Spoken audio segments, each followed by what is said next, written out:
Hello, everyone. In today's episode, we're going to look at Meta. Most people consider Meta to be, they think of Meta as Facebook, an app company.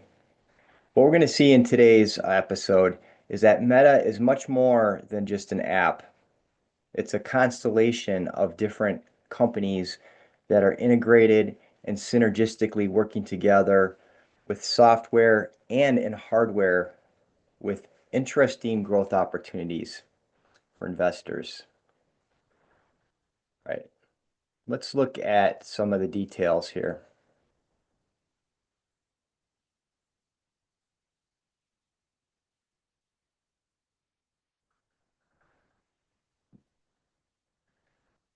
So first of all, up on the screen, we can see the service that social media service known as Facebook. They have a messaging service. They have Instagram, huge business with Instagram, WhatsApp, etc. Um, it's a whole constellation of companies that are integrated, working together, and designed to capture billions and billions of people's attention and feed ads to them. Um, so 3 billion users. We're talking Facebook, Instagram, WhatsApp, and then they have a Reels product, a shorter video service that is fast growing. All right. So, what's the investment case? What's going on with Meta that makes it an interesting opportunity? Well, in a very big way, it's disrupting the legacy media industry. Organizations such as television, magazines, newspapers are all losing out to the power of the social media products that Facebook has. In addition, there's very interesting growth opportunities with Meta, and this is actually opening up the possibility of becoming both kind of a vertically integrated hardware and software organization because um, they have virtual reality goggle type products that are known as Oculus, okay, with quote unquote metaverse types of opportunities for people to immerse themselves in these imaginary 3D worlds and play really interesting games and experience media in new ways.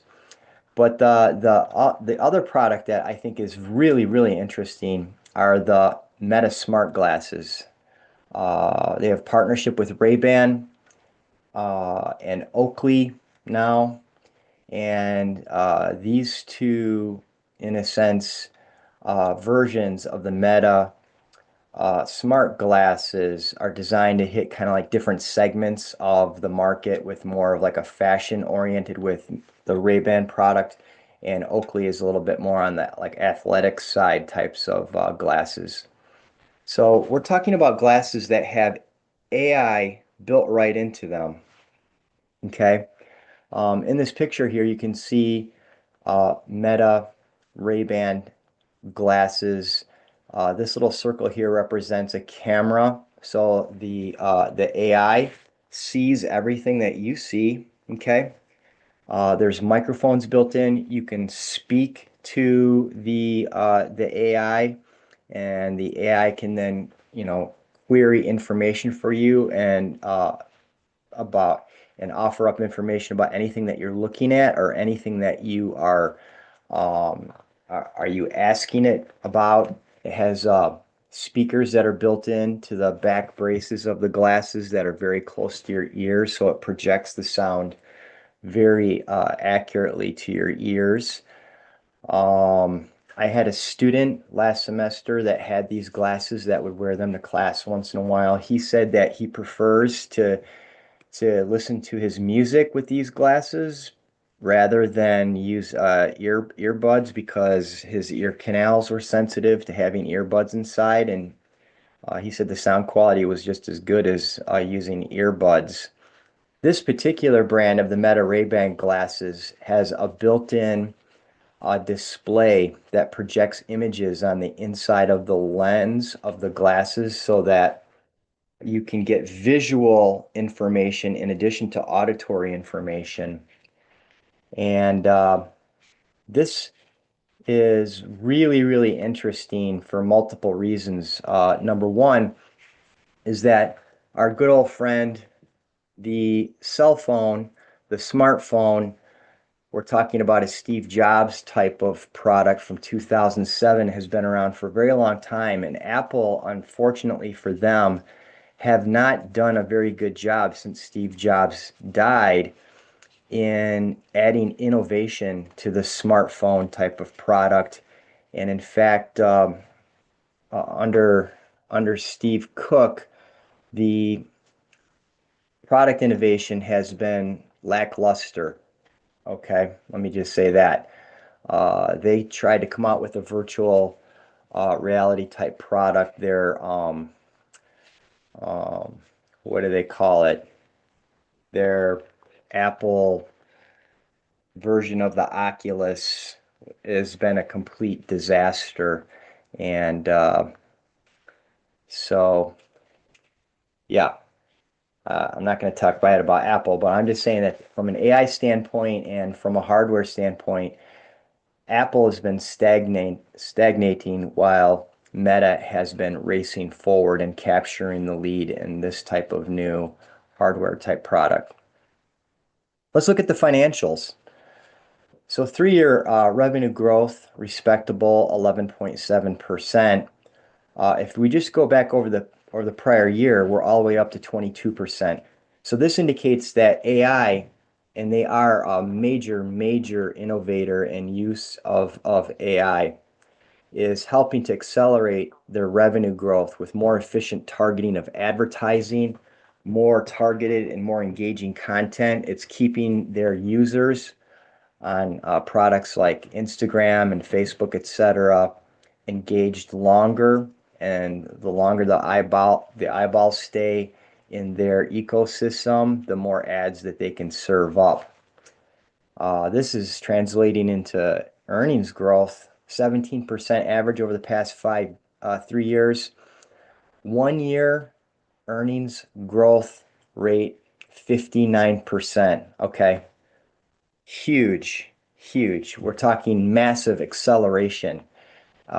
We are talking about a company that is able to take the promise of AI and to bring it into application that is generating real cash to the bottom line, to the investors. Price earnings ratio of 28 is just slightly above the market average company today.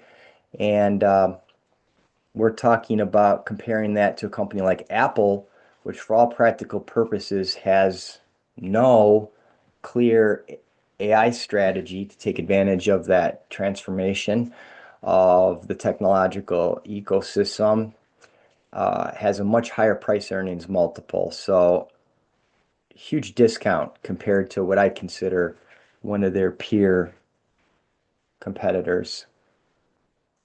Why is the timing right for Meta? Why is it a good time to jump in? Well, last Wednesday, they reported their earnings, and as part of their earnings, the market was surprised that there was an accounting rule change, which created a one-time charge against their earnings.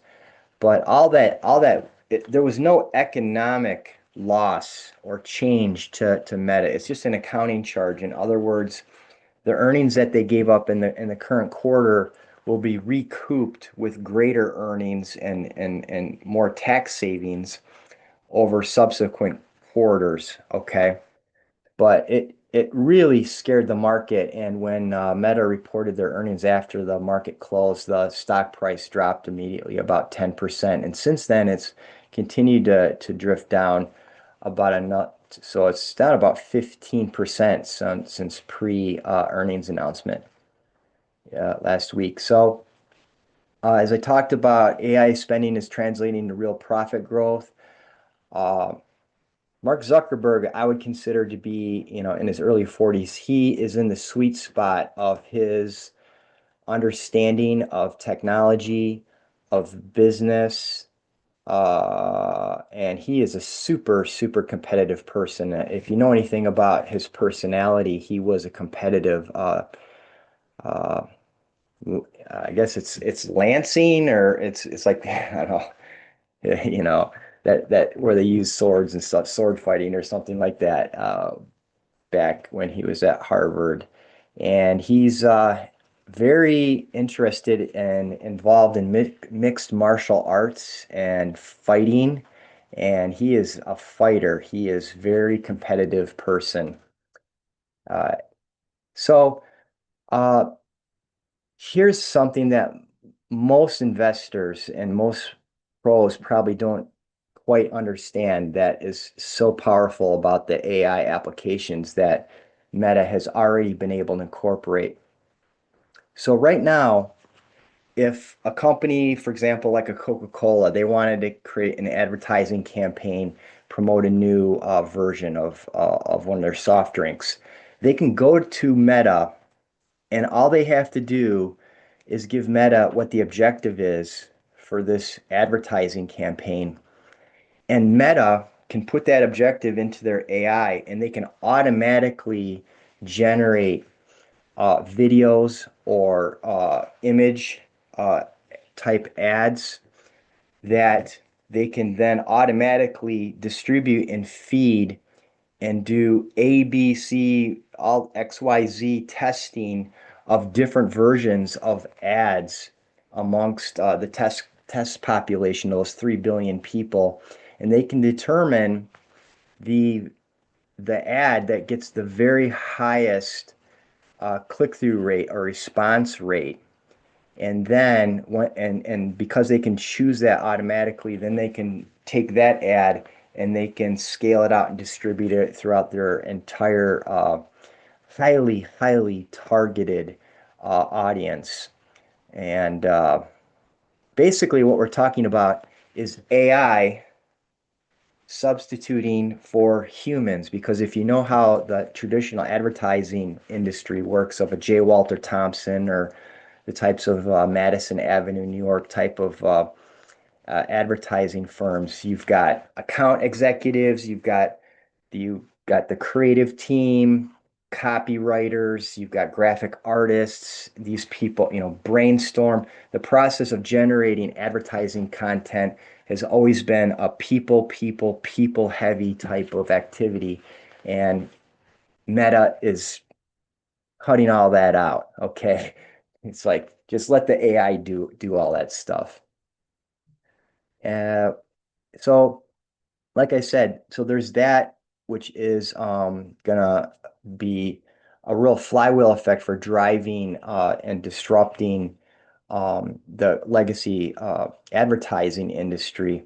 But these growth opportunities, including their newer Reels type of product, WhatsApp, which they are just beginning to feed ads into the WhatsApp system, their VR goggles, the AI glasses. I mean, imagine that you have these glasses and you're doing something like you're a hobbyist working on your car and you need to, I don't know, replace air filter, and you can just look at it and say, hey, where is the air filter located in this engine compartment that I'm looking at, and how do I replace my air filter? And because the AI is looking at what you're looking at, then it can automatically feed like a YouTube video or something up on the inside of the lens of your glasses, and it can show you step by step how to do it. Or it might be able to, the AI may be able to dynamically generate a video for you that will show you specifically how to do it step by step according to the kind of needs that you have. So these AI glasses, I think, both from a business standpoint, but also from a consumer standpoint of being able to access content without having to pull their phone out, I think is really interesting. Okay, sorry about that. Oh, so skipped over that. All right. So the timing is right. Why is timing right? Continue. Wall Street analysts think we're in a stock market AI bubble. Okay. That's been a big thing out there. A bubble would indicate that we don't have actual real earnings that are following from the AI, that the prices are running ahead without earnings following along with them. That's not the case with Meta. It's not a bubble. It's just more profitability means higher stock price. They think that Meta may be overspending on AI. I don't think that they're overspending on AI. I think Mark Zuckerberg understands what the opportunity is for the substitution of AI for human labor. 2025 Build Back Better spending bill. This administration has capital investment tax credit for companies that are built in. So this AI spending that they're doing, companies like Meta are able to fully deduct the capital investment in the year that the spending is made. Okay, so that's a huge tax savings. So it makes sense from a tax standpoint, given the current tax environment, that we're going to have large spending on AI infrastructure type projects just from a tax standpoint, and not even considering the huge economic opportunities that are in front of us.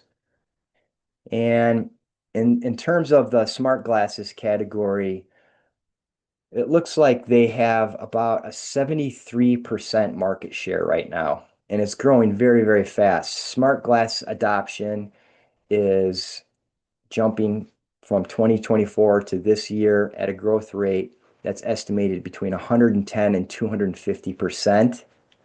Okay. You may not have seen people wearing Meta, Ray-Ban, or Oculus smart glasses, but that doesn't mean that that is not a huge uh, growth opportunity in front of us, because we're at the very bottom of what could be considered the S-curve adoption. And when you're at the very beginning of an S-curve adoption, then you're dealing with very small numbers. But over the next couple years, given the pace of improvement and acceleration and miniaturization of this type of the types of electronics that go into these kinds of glasses, I anticipate uh, massive increase in use cases, and then it's also going to allow people that are Instagram and Facebook users, etc., in a sense, to record first-person point of view videos that they can just, by talking to the glasses, upload it to their social media feeds and generate all sorts of new content that's interesting, and it's going to drive even more engagement. So the flywheel is going to continue to spin, I think, for Meta, and it just happens to be that I think that the stock price is on sale. So to summarize, I recently increased my stake, my purchase, and made a purchase of Meta as the market panicked, and I have a full position. I mean, each person has their own risk tolerance. This isn't financial advice. You need to do your own research on this, but I just wanted to throw this out there as a potential in case you don't have a position, or in case you have a very small position, as to like what kind of things I see are available. And as the recording of this um, video, Meta is trading at around $618 a share. And I would not be surprised to see it up around $1,000 a share within the next couple years. So today's November 6th, 2025. I'm Jeff Whitaker, and thanks for watching.